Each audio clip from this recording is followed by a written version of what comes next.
मित्रों, मुझसे पूर्व में भी लोग कह रहे थे, लोग चर्चा करते हैं धर्म की।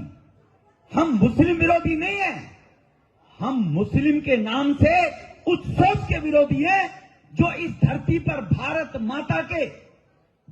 माता के सीने को चीर कर उगे हुए अन्न को खाते हैं और जय जयकार दुश्मनों की लगाते हैं।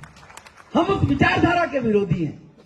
और जहां इस भारत में राज करने के लिए तुष्टीकरण की राजनीति करके, बहुसंख्यक समाज का अपमान करके और केवल मुझे वोट मिल जाए, मैं सत्ता पर बैठा रहूं, ऐसी मानसिकता के हम विरोधी हैं।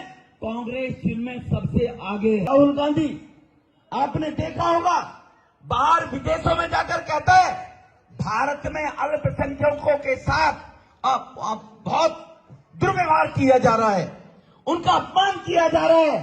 अरे ये भारत है कि भारत की धरती पर बैठकर कोई भी भारत तेरे टुकड़े होंगे के नारे लगा सकता है। राहुल बाबा, बाहर के देश में कोई उस देश के टुकड़े करने के नारे लगाकर दिखा दे, उसकी औकात पता लग जाएगी।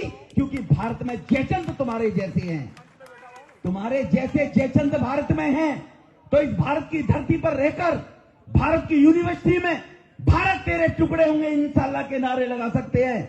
वो राहुल बाबा तुम्हारे और इन कांग्रेसियों के जो सत्ता पर बने रहने के लिए अपने बाप को भी बेच सकते हैं, उनके कारण नारे लगा देते हैं, वरना इनकी हैसियत औकात नहीं है नारे लगा दे।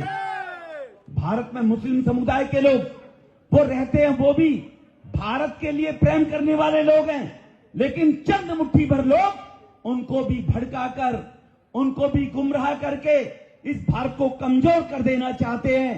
राहुल बाबा, कसूर तुम्हारा नहीं है, तुम्हारे अंश ही ऐसे हैं।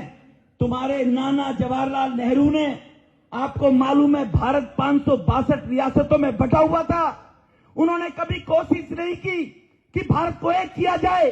अंग्रेज बांट कर गए थे, वो कार्य भी किया तो वल्लभ भाई पटेल ने, सरदार पटेल ने किया, जिसको तुमने कभी सम्मान देने का काम नहीं किया। उनको सम्मान देने का काम हुआ तो भारत के 125 करोड़ लोगों ने जब 2014 में देश के प्रधानमंत्री मोदी जी को प्रधानमंत्री बनाया, तो भारत माता को एक मुक्त करने का काम करने वाले सरदार पटेल की दुनिया की सबसे बड़े स्टैच्यू बनाकर उन्हें सम्मान देने का काम किया कि इस देश में जो भारत की अस्मिता के लिए लड़ेगा, भारत को एक करने के लिए आगे बढ़ेगा, उसका सम्मान होगा। और जो भारत के टुकड़े करने की बात करेगा, हमारी पद्धति हमास के आतंकवादियों जैसी सर तन से जुदा करने वाली नहीं है, लेकिन उनको भारत में रहने का अधिकार नहीं होगा। ये भारत का बच्चा संघर्ष करेगा भाइयों बहनों।